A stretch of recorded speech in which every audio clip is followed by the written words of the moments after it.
Bismillahirrahmanirrahim. Assalamualaikum warahmatullahi wabarakatuh. Perkenalkan, nama saya Ziyad Fajrul Falah, NPM 18144200110, semester 5, kelas A1,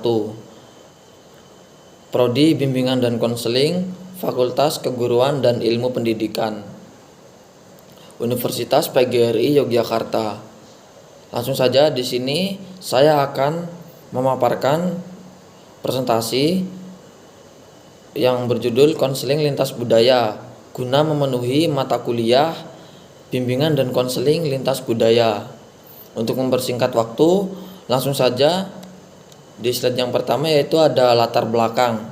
Di sini dasar pertimbangan yang melatari sangat pentingnya wawasan lintas budaya dalam bidang pendidikan, terutama dipengaruhi oleh globalisasi dan modernisasi yang sangat pesat, yang antara lain ditandai dengan kecenderungan besar perubahan kehidupan. Nah, contohnya itu yang pertama, kehidupan demokratisasi yang ditunjukkan dengan kesadaran akan hak asasi yang semakin meningkat pada setiap lapisan masyarakat. Yang kedua, transparansi. Yang ketiga, ada efisiensi. Nah, begitu. Nah, yang selanjutnya, dalam bidang konseling dan psikologi, pendekatan lintas budaya dipandang sebagai kekuatan keempat setelah pendekatan psikodinamik, behavioristik, dan humanistik. Nah, yang selanjutnya yaitu ada pada akhirnya pandangan lintas budaya ditandai oleh pendekatan holistik untuk membantu dan penyembuhan terfokuskan pada kelompok dan keluarga, alih-alih pada individu, dan menggunakan sudut pandang yang integral alih-alih yang linear. Yang selanjutnya itu ada pengertian konseling lintas budaya. Nah, pelayanan konseling hakikatnya merupakan proses pemberian bantuan dengan menerapkan prinsip-prinsip psikologi. Secara praktis, dalam kegiatan konseling akan terjadi hubungan antara konselor dan konseli. Nah, istilah budaya berasal dari kata budaya yang berarti pikiran, akal budi, adat istiadat yang sudah menjadi kebiasaan, sehingga sukar untuk diubah. Kebudayaan itu sendiri berarti hasil kegiatan dan penciptaan batin manusia seperti kesenian, kepercayaan, dan adat istiadat. Jadi yang namanya budaya itu ya memang dibawa sejak lahir. Nah, begitu. Jadi sangat sulit untuk diubah. Yang selanjutnya yaitu ada ini dari Clement itu mengatakan bahwa jika konselor dan klien merasakan persamaan budaya meskipun sebenarnya secara budaya mereka berbeda, maka interaksi tersebut tidak boleh dinamakan konseling lintas budaya. Sebaliknya, jika konselor dan klien secara budaya sama tetapi masing-masing mereka merasa berbeda budaya, maka interaksinya dapat dinamakan lintas budaya. Jadi contohnya itu seperti konselornya itu orang Jawa. Nah, terus si konselinya itu orang Madura. Nah, itu bisa dikatakan konseling lintas budaya karena mereka masing-masing antara individu si konseli dan si konselor itu merasakan perbedaan. Nah, begitu. Jadi, dalam konseling lintas budaya yang menjadi standar adalah interaksi yang terjadi dalam hubungan konseling dan bagaimana interaksi dirasakan secara dihayati oleh konselor dan klien. Jika dalam interaksi itu dirasakan adanya perbedaan, maka secara budaya interaksi tersebut dinamakan konseling lintas budaya.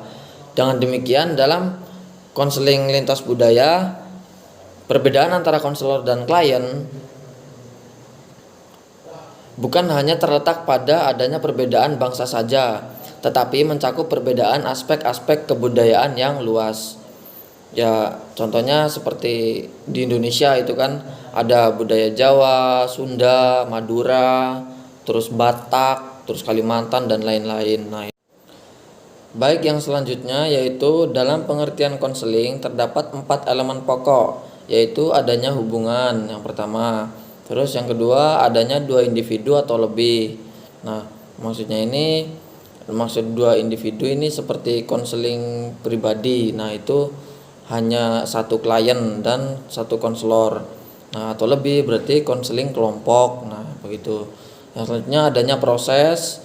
Terus yang terakhir itu membantu individu dalam memecahkan masalah dan membuat keputusan.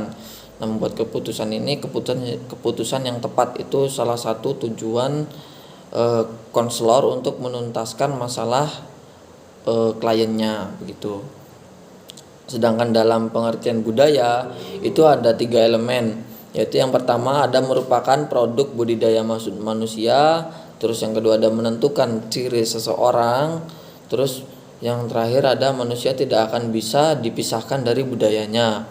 Ya, seperti yang saya contohkan tadi kan, kalau manusia itu lahir itu udah lahir di mana itu sudah membawa budaya, adat istiadat dan etnisnya masing-masing. Misal ada saya lahir di Kalimantan misalnya. Nah, dari situ kemanapun saya akan pergi, kemanapun saya akan merantau, itu saya akan membawa budaya dan adat istiadat dari Kalimantan. Entah itu mulai dari berbicara, terus mulai dari tingkah laku, itu akan terus menerus dibawa kemanapun. Nah, misal saya dari Kalimantan terus merantau ke Jogja, terus kuliah di Jogja begitu kan, itu akan terus menerus dibawa. Nah, begitu. Jadi memang sangat sulit untuk dipisah. Baik, dari pengertian di atas, maka konseling lintas budaya akan dapat terjadi jika antara konselor dan klien mempunyai perbedaan. Kita tahu bahwa antara konselor dan klien pasti mempunyai perbedaan budaya yang sangat mendasar. Perbedaan budaya itu bisa mengenai nilai-nilai keyakinan, perilaku, dan lain sebagainya. Perbedaan ini muncul karena antara konselor dan klien berasal dari budaya yang berbeda. Misalnya si konselor ini dari Jawa, terus si konseli ini dari Madura, nah, atau dari Kalimantan ataupun Lampung, Riau. Nah, begitu pula sebaliknya. Nah, perbedaan ini muncul karena antara konselor dan klien berasal dari budaya yang berbeda. Konseling lintas budaya akan dapat terjadi jika konselor, misalnya itu konselor berkulit putih memberikan layanan konseling kepada konseli berkulit hitam, seperti orang Batak atau orang Papua begitu kan kliennya, atau orang Ambon. Nah, baik. Yang selanjutnya itu dikutip dari menurut Prosser 1978, itu dalam konseling lintas budaya atau kebudayaan, kultur meliputi tradisi, kebiasaan, nilai-nilai, norma, bahasa, keyakinan berpikir yang telah terpola dalam suatu masyarakat dan diwariskan generasi ke generasi serta memberikan identitas pada komunitas pendukungnya. Yang selanjutnya ada tujuan dan fungsi konselor. Nah, tujuan yang pertama itu agar konselor dapat menyadari keberadaan budaya klien dan sensitif terhadap kebudayaan klien sehingga dapat menghargai perbedaan, dan hal itu dapat membuat konselor merasa nyaman dengan perbedaan yang ada di antara diri konselor dan klien. Nah, begitu. Fungsinya, konseling lintas budaya ini berfungsi memahami dampak yang mungkin terjadi dari perbedaan budaya ini. Selain itu, konseling lintas budaya berfungsi membantu seorang konselor dalam melakukan pendekatan sesuai dengan keragaman budaya tersebut dalam melaksanakan konseling. Nah, yang selanjutnya Selain itu juga, konseling lintas budaya berfungsi membantu seorang konselor dalam melakukan pendekatan sesuai keragaman budaya tersebut dalam melaksanakan konseling. Yang selanjutnya yaitu ada unsur dan prinsip konseling lintas budaya. Yang pertama, unsur konseling lintas budaya. Dalam pengkajian isu tentang budaya, Lodge dalam Brown 1988 mengemukakan 3 unsur pokok dalam konseling lintas budaya, yaitu yang pertama, individu adalah penting dan khas. Yang kedua, konselor membawa nilai-nilai yang berasal dari lingkungan budayanya. Yang ketiga, klien yang datang menemui konselor juga membawa seperangkat nilai dan sikap yang mencerminkan budayanya. Seperti yang saya contohkan tadi, jadi masing-masing itu antara konselor dan konseli dari daerah yang berbeda, dari etnis yang berbeda, dari pulau yang berbeda, itu akan ketika mereka bertemu itu akan mereka itu membawa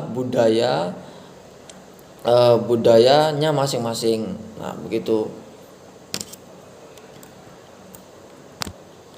Nah, dari uraian di atas ada beberapa hal yang perlu dipahami, yaitu yang pertama, memahami nilai-nilai pribadi serta asumsinya tentang perilaku manusia dan mengenali bahwa setiap manusia berbeda.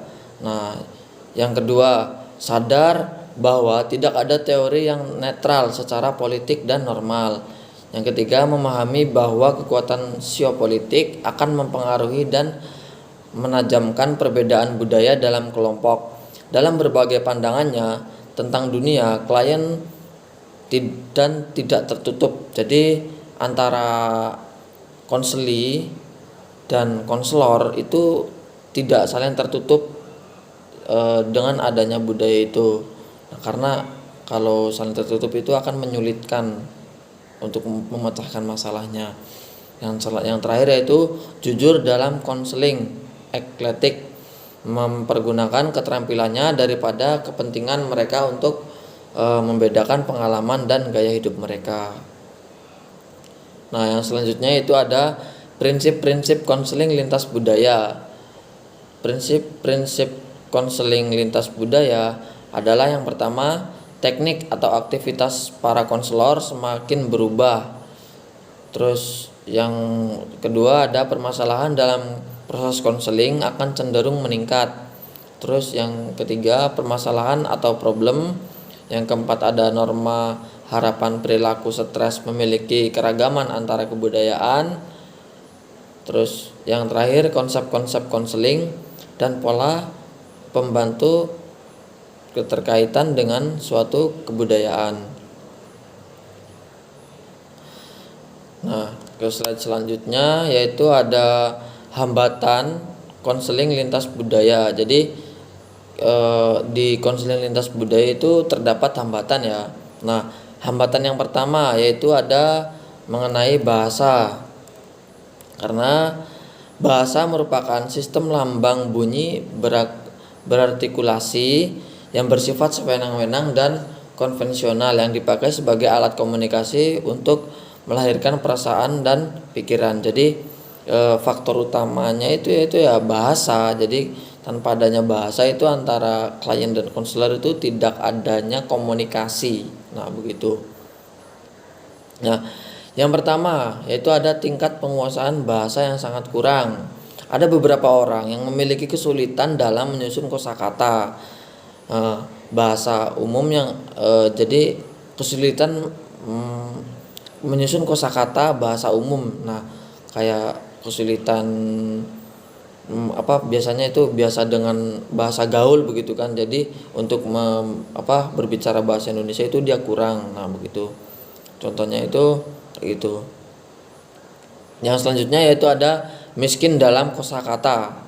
Seseorang yang memiliki kekurangan dalam pembendaharaan kata. Jadi contohnya itu seorang konseli yang tidak bisa merangkai kosakata dalam mengungkapkan apa yang akan dia katakan. Jadi dia itu paham apa yang dia rasakan dan ingin dibicarakan atau apa yang ingin dicurhatkan. Cuman dia itu masih bingung dalam merangkai kata. Jadi bagusnya itu bagaimana sih berbicaranya itu. Nah, dia itu masih bingung. Nah, dalam bisa juga bingung itu pada penerimaannya, begitupun apa ya, mengartikan kata-katanya tersebut. Nah, begitu.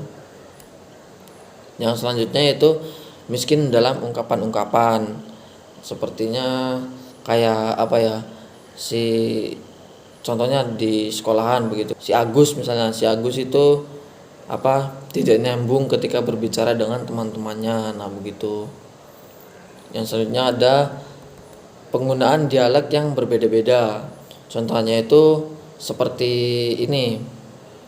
Seperti orang Malang, Jawa Timur. Nah, itu dia itu biasanya pemuda-pemuda atau anak-anaknya itu pakai bahasa gaul begitu, dibolak-balik. Nah, seperti apa ya, piro, nah itu orip dibalik jadi orip. Nah, begitu, bahasanya itu dibalik-balik. Nah, itu akan menyulitkan juga. Itu salah satu hambatan konseling lintas budaya juga. Yang selanjutnya yaitu merasa menjadi etnis yang mayoritas sehingga menganggap orang lain selalu mengerti apa yang ia maksudkan. Nah, contohnya itu konselor yang berbicara dengan bahasa Jawa padahal konselingnya berasal dari Madura. Nah, itu kesannya itu seperti memaksakan banget gitu kan.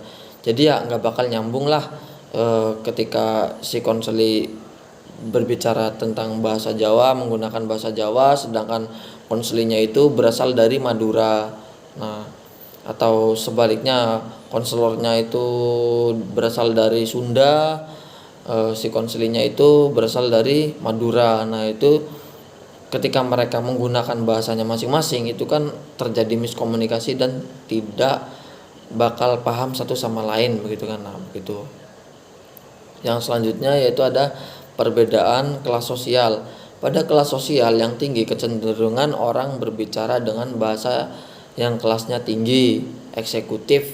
Nah, contohnya itu seperti ini. Misalnya anak-anak mahasiswa nih pada KKN di desa yang terpencil.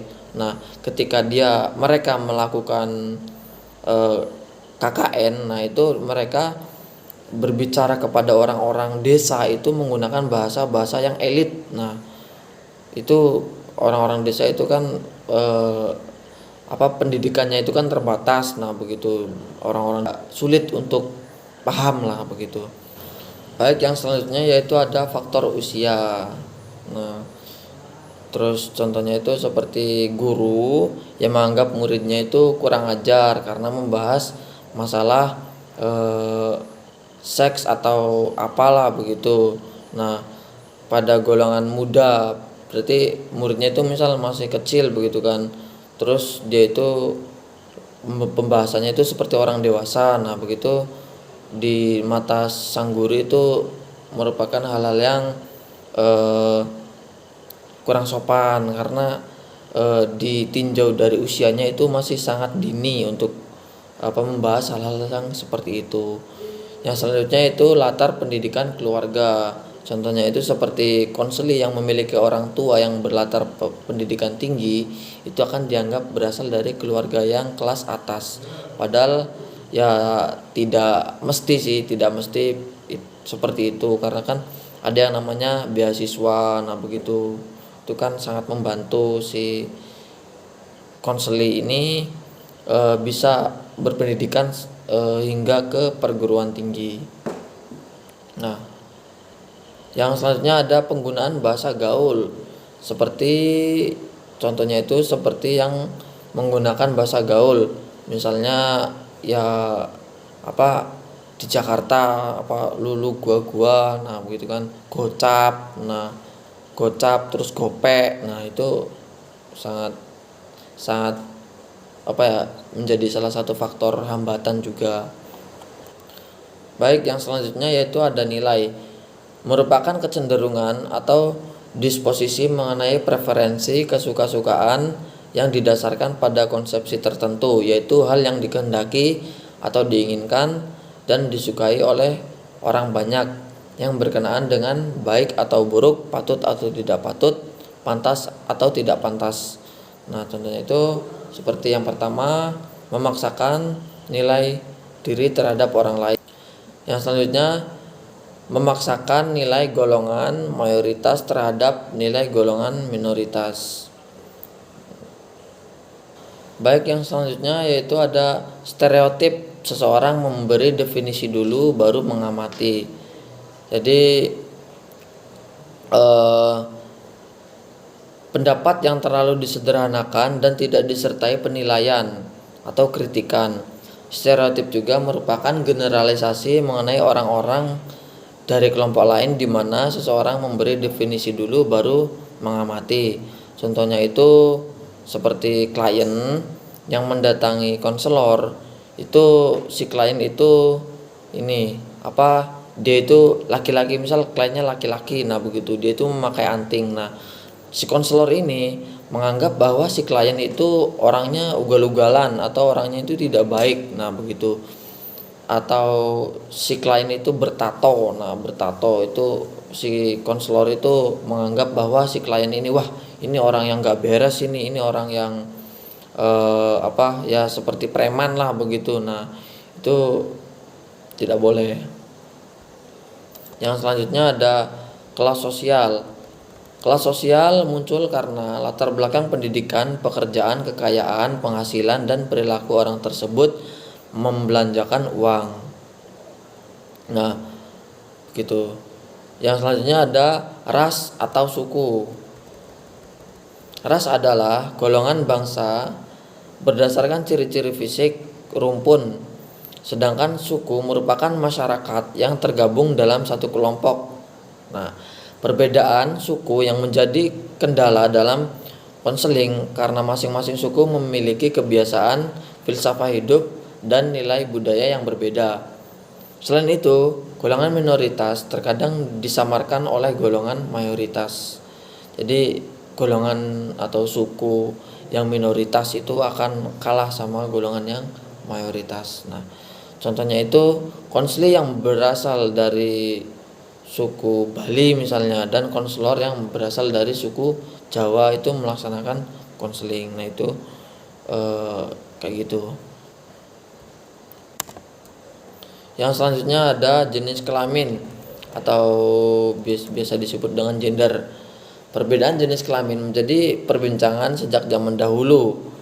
Perbedaan jenis kelamin mempengaruhi konseling karena terkadang konselor laki-laki mempunyai stereotip terhadap perempuan yang bersifat kurang mandiri atau kurang tegas dan kurang berani mengambil resiko.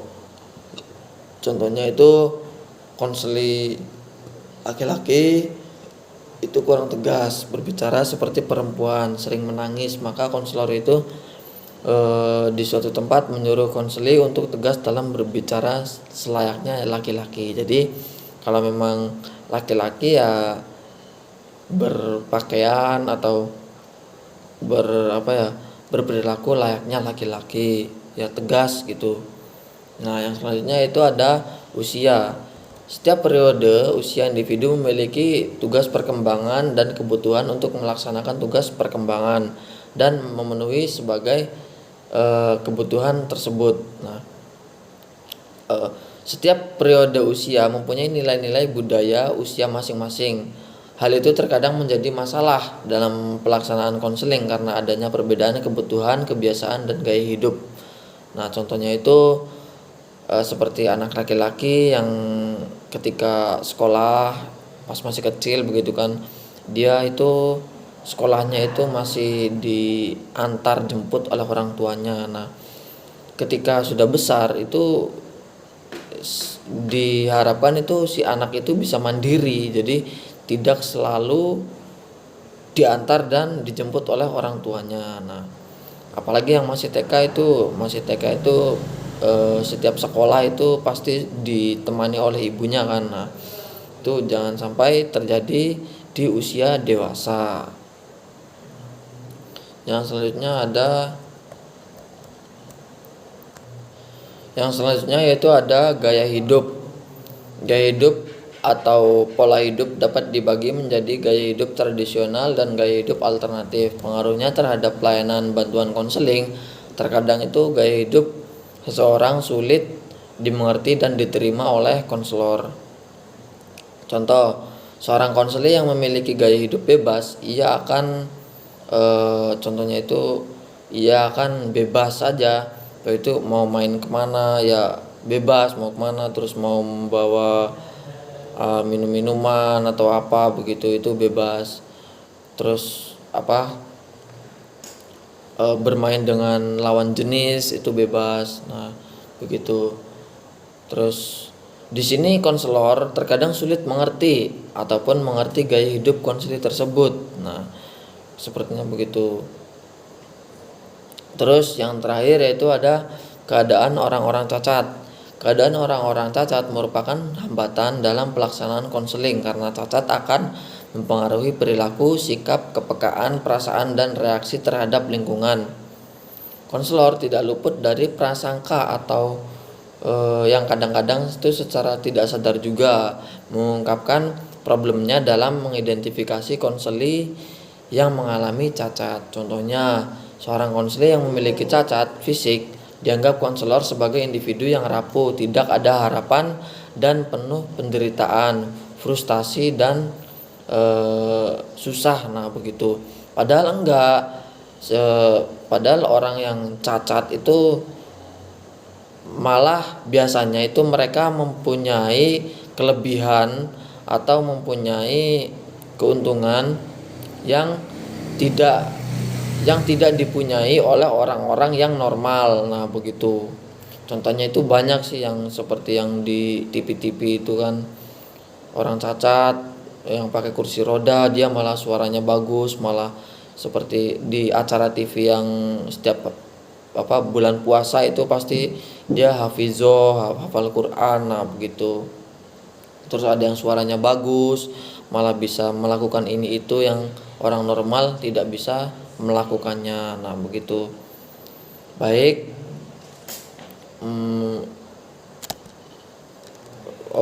berhubung slide-nya sudah habis, mungkin sekian pemaparan dari saya. Kurang lebihnya saya mohon maaf jikalau ada salah kata atau bahasa yang kurang jelas. Terus mungkin cukup dari saya ucapkan terima kasih. Wassalamualaikum warahmatullahi wabarakatuh.